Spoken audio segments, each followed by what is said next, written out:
Hello everyone, welcome back to my new and another video. তো একটা মেয়ে লোকের বেশিরভাগ সময়টাই কাটে তার রান্নাঘরে। তো রান্নাঘরটা যদি একটু সুন্দর মতো গোছানো থাকে তাহলে মনটাও খুব ভালো লাগে।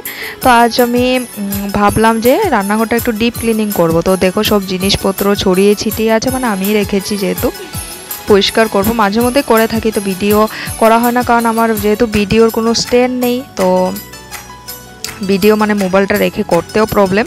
তো আজকে মানে একটু উঠিয়েছি একটা মানে জায়গাতে মোবাইলটা অল্প রেখে, আর যেহেতু আমি এরকম রেগুলার কোনো ভিডিও করি না, তো ভাবলাম আজকে একটু রান্নাঘরটা ডিপ ক্লিনিং করব। তো চলো তোমাদের সঙ্গে শেয়ার করি।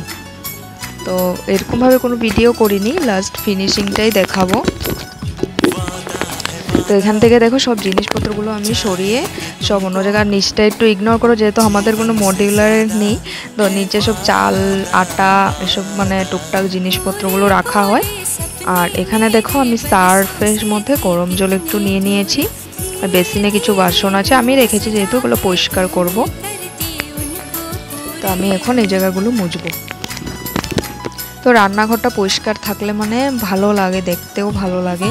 আর যেহেতু সবারই মানে মেয়ে লোকের বেশিরভাগ সময়টা এখানেই কেটে যায় সকাল থেকে, তো মানে একটু পরিষ্কার থাকলে দেখতেও ভালো লাগে। তো ভাবলাম ওয়ালটা একটু উপরটা আমি পাচ্ছি না, তারপর আমি মোড়াতে দাঁড়িয়ে করেছিলাম, যেটা আর ভিডিও করা হয়নি। তো এখন দেখো এগুলো পুরো গরম জল দিয়ে মুছে নিচ্ছি।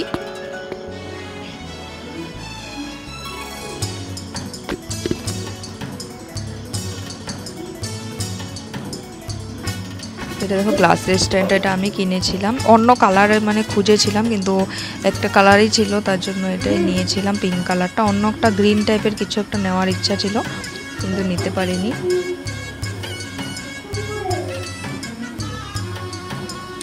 তো এদিকে দেখো আমি মানে আর ভিডিও করিনি, এখন মানে এই জায়গাটা হয়ে গেছে। এই জায়গাটা দেখো, এই জায়গাটা সুন্দর করে গুছিয়ে নিয়েছি। তারপর ওই সাইডটা ধরবো।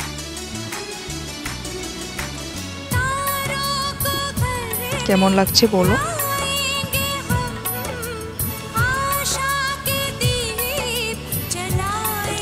এখন এই সাইডটা পরিষ্কার করব। তো এদিকে আর ভিডিও করিনি। আর এগুলো মানে হয়ে গেছে মোটামুটি। আর এই দুটো ডিব্বার মধ্যে হলো চিনিয়া চা পাতা আছে, আর যেহেতু এগুলো আমিষের দিনে ব্যবহার হয়ে রেখেছি, আর নিরামিষের দিনেরগুলো ওই রুমে রাখা আছে। তো সেগুলো শুধু শনিবারে মঙ্গলবারে মানে এখানে আনা হয়, আর এগুলো সরিয়ে দেওয়া হয়। বাকি দিন এগুলো থাকে চিনি আর চা পাতাটা।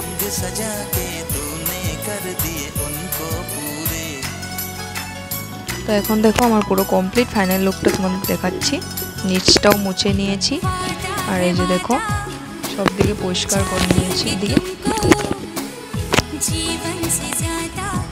আর এগুলো ভাত তরকারিগুলো গ্যাসের উপর রাখতে হয়, জলের উপরে, কারণ এত পিঁপড়া হয়েছে। পিঁপড়ার জন্য মানে কোনো কিছুই রাখা যায় না, যেটাই রাখা হয় পিঁপড়া ধরে যায়। তো তার জন্য সব গ্যাসের উপর মানে জল, থালের মধ্যে জল দিয়ে দিয়ে সব রেখেছি। আর বাটিগুলো তো লেবু দিয়ে রেখেছি, কাঁচের বাটিগুলো। তো ভিডিওটা ভালো লাগলে একটা লাইক করে দিও, চ্যানেলটাকে সাবস্ক্রাইব করে দিও।